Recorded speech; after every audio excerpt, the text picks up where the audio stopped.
باب حمل الرجل امرأته فی الغزو دون بعض نسائه. طالبانو د دې باب مقصد دا ده چې کله مجاهدین جهاد ته ځي نو ښځم خپله ځان سره بوزي. څو ښځې چې لري پچه دې واچوي چې د کمې ښځې نوبت ووته. طالبانو اسلامي امت هسې دغه علومو ته شا کړې ده. په علماو کې یو څو علما راجګ سي هغوی بس خلکو ته وي چې دا مباح ده. که اسلامي امت رښتیانی طالبانو وسلو ته متوجه سو، علم ته متوجه سو. دا څو ورځې تاسې د شام خبرونه اورئ طالبانو. الحمدلله ټول حلب الله فتح که، ادلب فتح، ټولې ساحې فتح سولې. یعنې طالبانو د روسانو له ایرانیانو سره خبرې ټلیفوني کړي چې نه څه حال سو. داسې نه چې دمشق ته ورننوځي ستي خو هغه یې څه ونیو بس کار جوړ دی.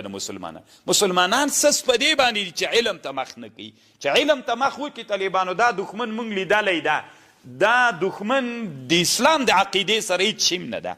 خو الله دې مسلمانانو باندې رحم وکړي. جذبه ډېره زر ورځي. سړی یو 15 کاله خو انتظار وکوي که نه لږ په علم کار وکوي. پس لغه نه چې راووتلی بیا ته ګوره چې څنګه کار په مخ سي. خپله بېګا طالبانو ابو محمد الجولاني د شام د تحریر الشام د تنظیم مشر هم حلب ته طالبانو د شپې خپله دی ورغی.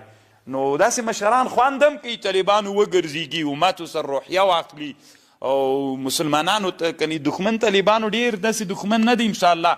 ټول تاریخ چې اسلام راغلی دی د اسلام دښمن معلوم ده څنګه مزغلولي دي طالبانو، ټوله دنیا کې مزغلولي دي. تاسې به طالبانو دا په یاد نه وي د کونړ یو والي و، اصل کې خوستی و. زموږ د والد رحمه الله شاګرد مو شهید سوی نور قاسم مولوي صاحب نومېده. یو وخت کې د سختو حالتونو کې د کونړ والي و.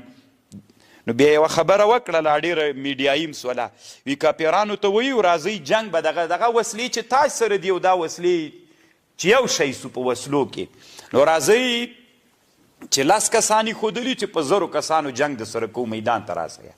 خو تاسې وسله ډېرې لرئ نو داسې طالبانو چې وسله کې خو سره یو شی سلو که نه.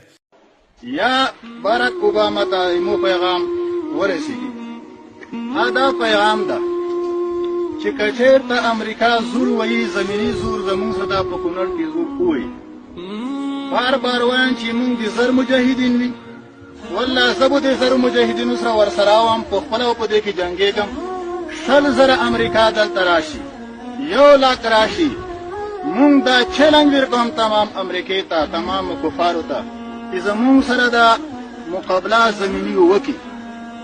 دا نور خلک عوام خلک دې نه تنګوي چې په کورونو باندې بمبرۍ دي، هغه وړه ماشومان شهیدان کوي، نوره کورونه ورانوي. زمیني جنګ ته مونږ تیار یو. یو